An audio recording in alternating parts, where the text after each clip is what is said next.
And welcome to the Black Psychologist Podcast, also known as the eighth wonder of the world. We're back like we never left. Thanks for everyone listening, wherever you get your podcasts. Thanks for watching us on YouTube. Make sure you hit that like and subscribe button and give us 5 stars. Anything less than 5 stars is uncivilized. I am one half of your humble and gracious host, Dr. Kyle Osborne. He is I, and I am him.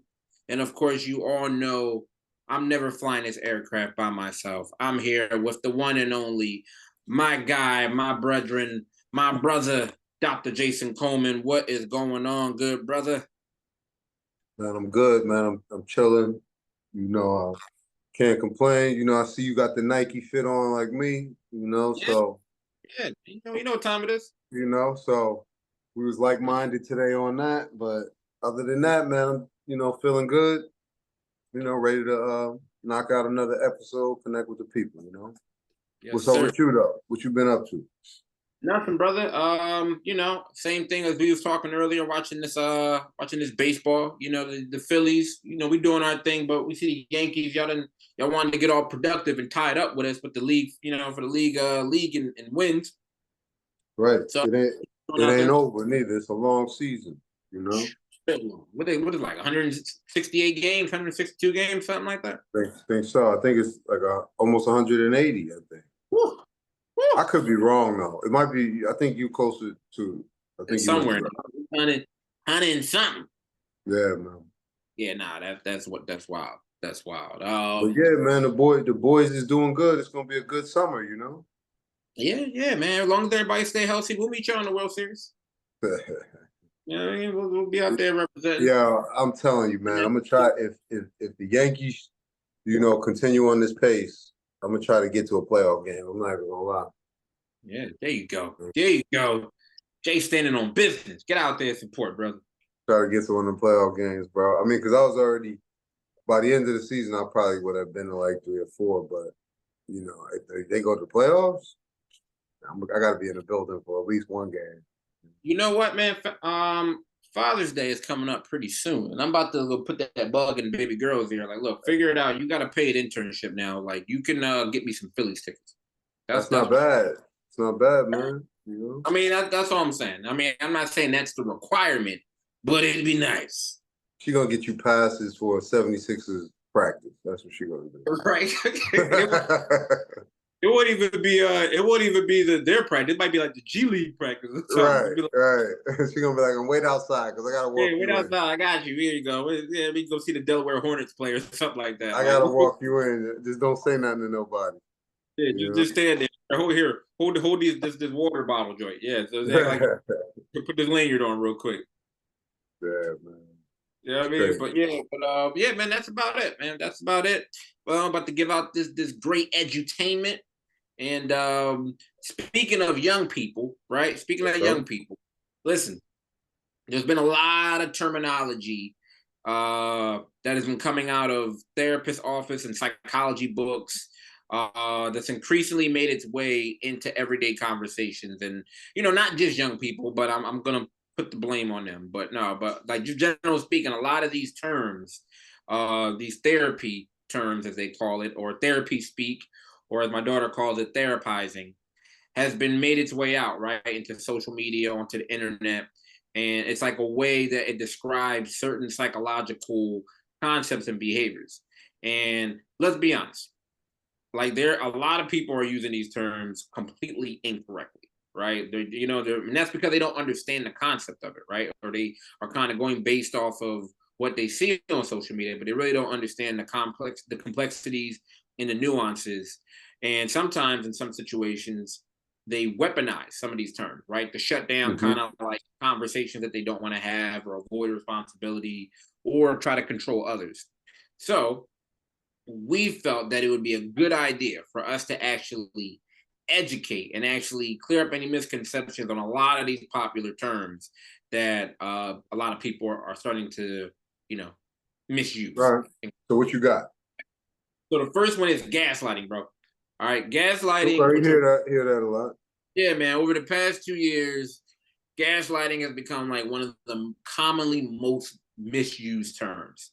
All right. So this is what gaslighting really is. Gaslighting is it's a manipulation tactic, and it's often seen in like abusive dynamics and relationships in which one person is kind of gradually making the other person question their own judgment, right, or question their own memories or their own emotions, in order to kind of get the upper hand in a relationship. So when you look at that actual definition, like gaslighting is a really a serious issue, that could have like significant psychological consequences. So it's important for people to actually know what the true meaning is. But these days, like a lot of people are far too quick to slap everybody with gaslight, right? Like anybody you having a conversation, are you trying to gaslight? Right? They're quick to slap somebody with that label with anybody who disagrees with them, Right. like with their point of view. Like, so if you're disagreeing with somebody, it's like, oh no, you're trying to gaslight, right? Listen, I think that's a common part.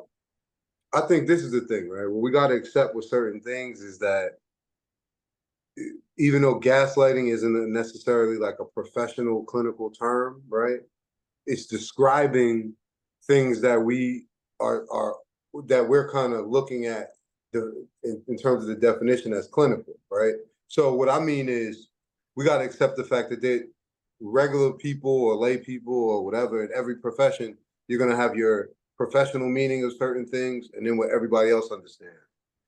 The easiest kind of example of it is people saying I'm depressed when they're really sad, right? Or people saying like he or she is bipolar when they're really saying like this person is unpredictable or a They little changed the impulsive.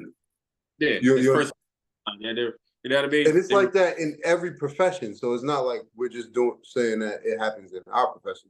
It happens in every profession. Like if you know somebody that's a contractor in construction or in law enforcement, they're gonna be using acronyms and things that you don't understand that their work, their coworkers will know like that, right? So I think we gotta kind of accept that, when we have this conversation. But I think gaslighting is one of the more common ones that we use. Also, what I kind of hear commonly kind of used and conflated and confused is stress, um, mental health in general, right? My mental health, that type of stuff, right? And which is clearly distinguishable from like a diagnosable mental health disorder, right? Like general anxiety disorder or major depressive disorder, right? That's different than everyday stress and somebody feeling nervous. But people conflate all of those things. So that's why you're gonna get, where we're at now. It's necessary to kind of talk about, the real meanings of some of those terms. And listen, I'm happy that people are talking openly about mental health, right? And about therapy and all these other different terms that are kind of with it. So because it's becoming more normalized to this degree. However, like misusing these terms can have like really negative implications. And so that's why, like you said, if you're talking about like someone is saying, oh, but this is bad for my mental health, and you're just saying that, but you're just like, oh. Like you just don't want to deal with it. It has nothing to do with your mental health. Like a lot of times in the manner that they're using it, right? Like just using these terms is kind of like apparently like you go back to gaslighting, it's someone's allowed to disagree with you. It doesn't mean that they're gaslighting, right? Just because it's Right. from a perspective. Another one is triggered. Oh man, like triggered has been something that like you're triggered by something, right? Generally speaking, like somebody if they Right. don't like the situation, triggered by it. Like the actual definition for triggered is again, it's not an actual clinical definite or clinical term, but it's describing something. So trigger is something that sets off an emotional reaction that's related to some type of past trauma or distressing experience, right? It can Right. or someone it takes when you're talking about someone that's actually being triggered by something, it's usually someone that's in the present moment and now is being transported to the past that's leading them to re-experience that trauma or the aftermath. So if somebody was in a house fire and or they survived or lived through a house fire and then they hear like a fire alarm going off or they smell smoke, like that would be an actual trigger because it's taking someone back to that particular experience. But now people are just using it like a casual conversation as a way to just to describe something like, oh, well, you know what I mean? Like I was triggered by this situation. The way you're talking to me triggered me, so I don't want to have this conversation anymore. Well, again, right? We talking about because it's important, like we're talking about clinically, right? Because what you just described is basically PTSD, a symptom of PTSD, right? Or a requirement, right? And that's connected to something that we're seeing clinically, right? Something it's not something that is somebody's opinion, right? It's a list of symptoms that are gonna stack up in a lot of situations as PTSD, right? But that's different than somebody disagreeing with their partner or somebody doing an argument and becoming frustrated and saying you're triggering me, right? That's how the word is being used, right? So another example, remember, but that's why having the definitions are important sometimes. Because remember, we had a whole conversation a while ago about mental health days for students, right? So my understanding has always been these are not stress days. I would never agree for that, right? Mental health days should be for people that have mental health diagnoses, right? If you got depression, you got anxiety, you need a day as a student, fine. But we don't even have a universal definition for mental health, right? Or stress. So we're in a situation where your daughter can come home and say, my teacher is triggering me, right? Because she held me accountable. He or she held me accountable, and now I want a mental health day because I'm Bro, stressed. hey, yo, she knows she used to try that card, right? You know that. Nah, Yeah. but I'm and I'm being facetious, but No, she I'm did. saying this is the situation we can all find ourselves in if mental health days aren't for people with legitimate mental health diagnoses, right? And all of this comes from my mental health. I hear from the kids all the time, my mental health, my mental health. You know, like, they'll be telling their parents, like, yo, don't talk to me about this because my mental health. Yeah, You I know? need a mental day. No, I used to get that request and I shut that down pretty quick, right? Like it's a situation like I get if you're overwhelmed or whatever the case may be, you're having a stressful period, but you're not gonna throw around these terms. I need a mental health day. Like, nah, you okay, all right. You can't even get used to that. You understand? Because it's I listen, you can't get used to that. Yeah. It's not a sick day, bro. Right. It's Yeah. just not a sick day. You know. What's the name is also gets thrown around. Narcissist, right? Like you hear that a lot. Like, oh, this person's a narcissist, and it's like it's getting thrown around everywhere these days. But you really have to think about it, right? Like, there's a very important distinction between um, possessing like narcissistic traits or qualities, which we all do to a certain extent, right? And then someone actually meeting the diagnostic criteria of narcissistic personality disorder. However, like narcissist is like often used with anyone that is disliked. Like, oh well, my ex is a narcissist. All he did was talking about You himself. you always Right? hear that. We broke up. Like, yeah, or someone that has a difference of opinion. Oh, you're always, that's he's a narcissist, right? Like that gets thrown around so like it's a catch-all for people that they don't like. Right. And the thing is that I tell people when I've had like these conversations, I'm like, listen, one, clinicians don't actually refer to people as narcissists. All right, that's not the way it works. I'm not gonna say like someone's sitting in front of me. Well, click, you're a narcissist. Right. That's not how it works. And, you know what I mean? Now I could say someone may have narcissistic personality disorder, but honestly, it's very rare that someone even has or fits the whole diagnostic criteria for that particular personality or cluster B personality disorders, right? It's very rare. It's like somewhere between like 0.5% in the United States, people actually fit that criteria for that disorder. And so again, people just throw it around like, you know, like it's nothing. That person's a narcissist. And it's just Now you probably will see a lot of, but again, we're talking about like what we said, right? They're most likely they're referring to people that probably have traits at the most, right? And a lot of people have a lot of different traits, right? right. And that's what they're referring to. But they're confusing and conflating certain things, but it is what it is. That's why I'm saying we got to be specific as to who's saying that, You know what I mean? It's not really the people that have the information, so you can't really blame people because it's been one of those words that's been thrown around, you know. It's the last one I think that gets thrown around a lot is trauma bonding, right? Trauma bonding. I've heard people say they, oh, we're trauma bonding, and they think because maybe there was a similar challenging experience that you and another person experienced, right? That it's like, oh, we're talking about it, so we're trauma bonding. Like Mm. that's what trauma bonding is, right? That's not the situation where, but that's where it's grown to this thing. Like again, it's gotten to a situation where again, trauma bonding is actual deep emotional attachment that forms typically between a victim or abuser, or is a situation where two victims actually experience the same particular trauma at the exact same time, right? It's Okay. not a situation. Oh, well, yeah, well, my boss is an asshole. Like, well, my boss is too. Let's talk about our bosses. Like that's not what we're trauma bonding. Like Oh, well, that's you not. educating me because I didn't. I mean, I didn't know too much about the official Yeah, a definition. lot of people think it's like, oh, if we had a similar challenging experience, then that's trauma bonding. We like if we're talking and discussing it, no, it's That's typically I know that that's how a lot of people understand it to be. right, Yeah, and that's totally incorrect.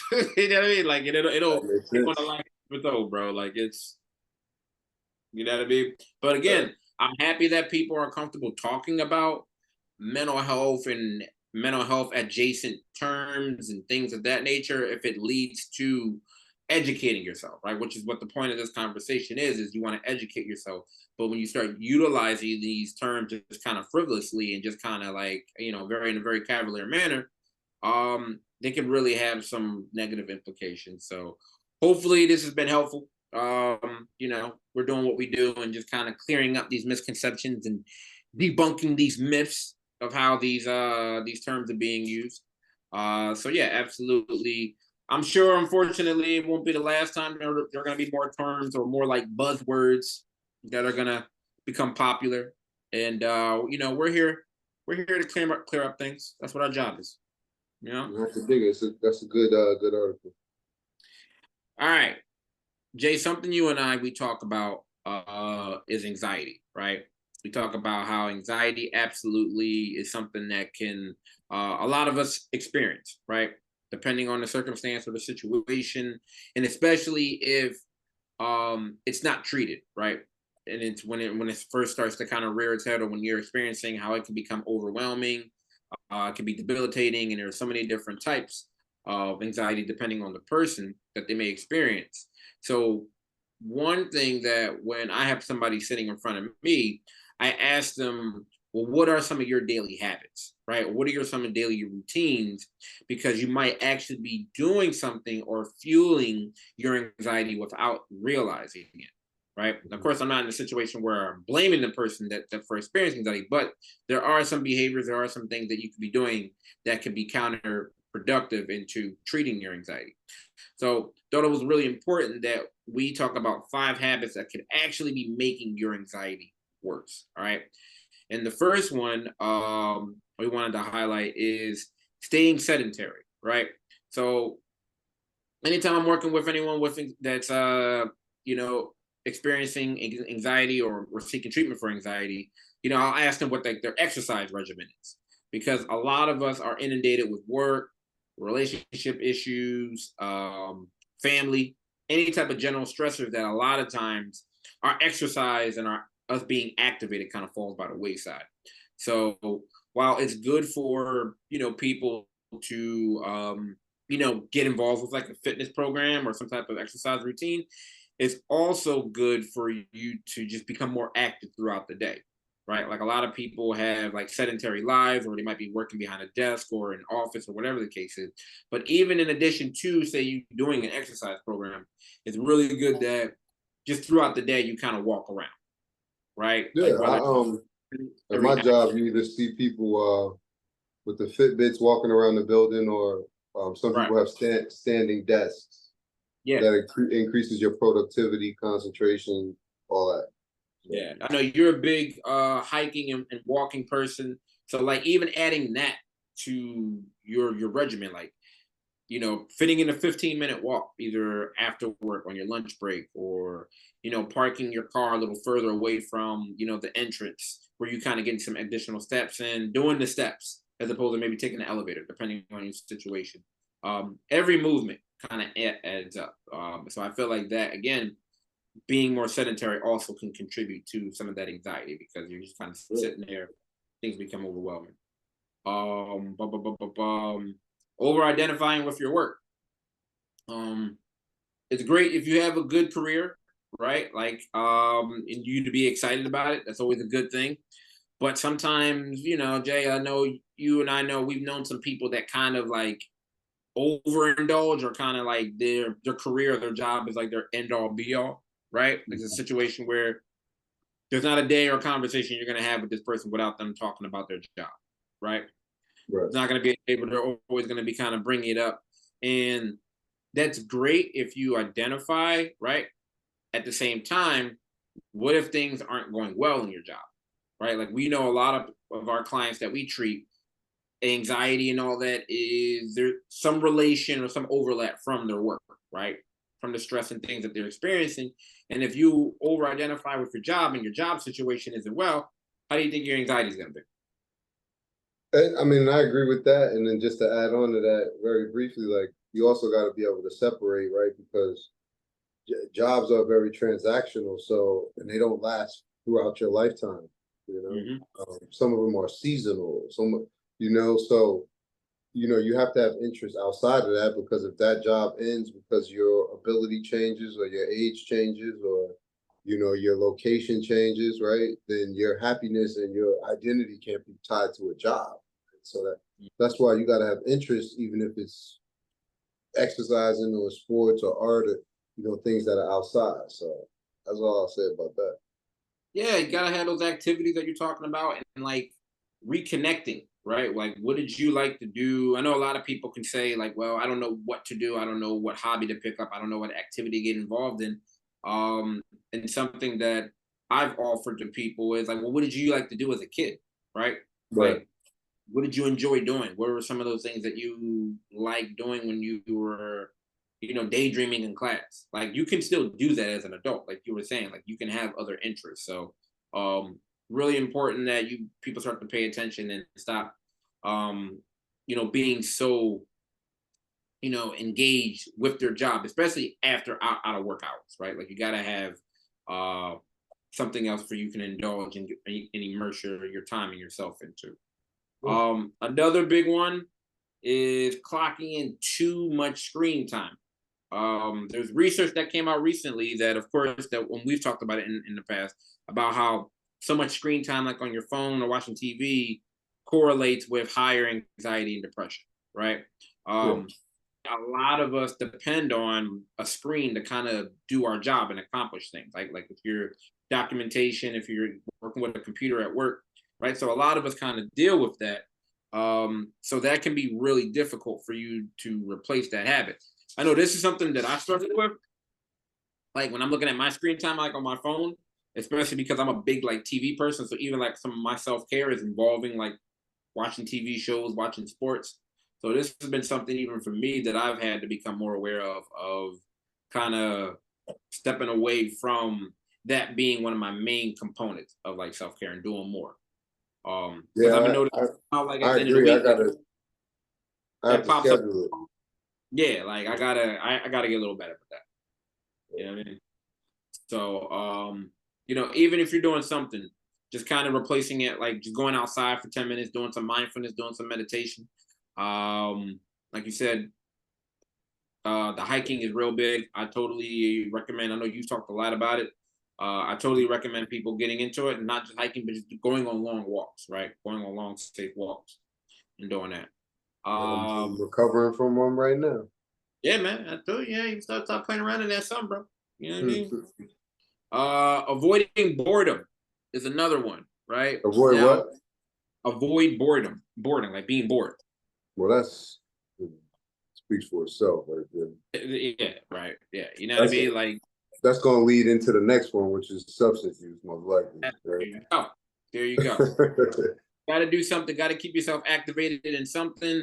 Boredom is, again, I think it's minimized, unfortunately. It's one of those things, again, if you don't have yourself to get involved with something, again, absolutely higher likelihood that the substances part comes into it, right? Like, you're gonna get yourself and you start inundating yourself with something. And that's what people don't understand, is that when people even use drugs, alcohol, whatever their vice is, it's a coping mechanism. It's an Right. unhealthy coping one, but it is the way that people cope with anxiety, right? And sometimes people don't understand. Let me just use this to kind of take the edge off. This is going to help me sleep. This is going to help me do X, Y, and Z. But again, like, those are the type of substances and vices that get celebrated, right? Those are the ones, like you said, oh, well, you just, you know what I mean? You take the edge off, come have a drink with us, come do this, that, and the third. And then it I mean, evolves to a bigger issue. all you got to do is look around the United States, right? Because we celebrate so-called soft drugs, right? So everywhere you go, you're gonna see beer commercials, Hennessy commercials, marijuana commercials. It's all good, right? Those are the things that they're gonna encourage. So I don't think it's a surprise that in mass, those are kind of some of the substances that a lot of people use commonly to manage anxiety, right? And it gets out of control. So well, I don't have to go down the rabbit hole with that. Everybody kind of knows how that works. And everybody has seen an example of that. So um, again, it goes back to the first thing we were talking about when we talk about balance and having good coping skills and good coping activities that you can kind of engage in to relax yourself and separate, from work, and you're managing the anxiety at the same time simultaneously. Exactly. So those are just some things. Again, it's always important to have that self-reflection, to have that self-awareness, which is something that we continuously talk about. On what part do you play in, increasing anything that could be contributing to your anxiety levels, to your depression, to your stress levels, whatever the case may be. So these are some things that contribute to it that a lot of people don't know. So absolutely important for people to be aware of that. You know. Yeah, All I right, agree, Jay. Now bro. listen. You know how people say that there's a love language and people have like their love styles and all these other different things. We've talked about that, right? Right. All right. So on the opposite end of that spectrum of your love language, there's also a fighting style, right? And I don't mean like hand-to-hand combat. I'm talking about how people argue, Yeah, right? this article is interesting. Yeah. Sum All up, right. sum them up for us. Yeah. All right. So, and I'm sure everybody has seen these particular argument styles, right? Because people, when you're in conflict or you have an argument with somebody, you see different styles. You kind of see different behaviors, right? And so it's important to know how a particular person argues or what you're familiar with that. So you kind of see how the situations are better for you to be able to handle and manage it. But you also kind of start to catch on to certain patterns and things. All right. So the first fighting style or argument style is aggression. All right. I'm going to start with aggression because that's typically the style that people tend to see more frequently. Right. So the aggression or the aggressor person, that's the first person that's quick to argue, right? Right. Like they're the hot-headed person. They're easily activated to anger. They're the ones that speak up like impulsively, and they're the ones that in the heat of the moment also are the ones that are going to say something like that can cause long-term damage to like family and friends, right? Because they're saying Yep. something out of the heat. Um, a lot of times, what I've noticed with people that are like use aggression, those are the ones that are talking like loud and trying to talk over you, all these other different things, is that they have a lot of fear of being wrong. Like Mhm. being wrong is like something that is absolutely going to like damage their self-esteem, is going to absolutely infringe upon some type of vulnerability that they just can't do it. So it's like the longer the argument goes on, the more and more heated they get, right? They become even more and more emotionally reactive. JJ, what's been your experience seeing these this aggressive fighting style? I mean, I mean, they turn into the Hulk, right? So Yeah, I mean, it's just however you would describe verbally aggressive, right? So it's going to be arguing, it's going to be cursing, it's going to be demeaning, it's going to be Mm-hmm. that type of stuff, right? So it's that's a style, man. So That's the big one. that's the best way to sum it up is just turn it like the whole. Yeah, I like what you said. Also, the demeaning part, right? Because that's another part where they'll do the name calling, the meaning, saying all the other different types of disparaging things just to get their point across, or just to kind of belittle, right? It Right. gets to the point where they're not even arguing the point. It just turns into, yeah, I'm just going to just be taking shots at you. Yeah, man, that's we can spot those. That ain't hard to spot those Yeah, people. not at all. All right, now the next argument style is avoidance. All right, now this particular person that adopts this argument style, like they're typically the person that chooses to ignore problems, right? Like they'll just hope that things go away. They rather manage it, in a way where it's just like, I'm not even going to address it, right? Right. The, which can sound cool, right? It sounds peaceful. However, when you have that avoidance style, it can kind of give the impression of not caring, right? Or you don't care about either the situation or you don't care about the people involved, depending on what the I situation or the mean, circumstance. also you're gonna be resentful after over time, bro. Mm-hmm. A person Yeah. that just keep taking losses or just let you yell, right? Don't it's okay. Just go along with it. Over time, I'm just talking about anecdotally now. Like what you see is like either you build up a resentment or let that person who's usually the aggressor let something happen to them that evens the playing field. Sickness, you get old, whatever the case may be, you know, that avoidant person may end up, showing you a different side of them because that resentment has built up. So Or like they that's they implode. what you Yeah. say? They'll implode. Oh yeah. So that's what I've seen with that. Also, they sometimes it comes off as cold and distant, Right. right? I can see that too. Yeah, Yeah. like I don't care, you got it, bro, or such and such. Like it comes off as like you're uninterested, right?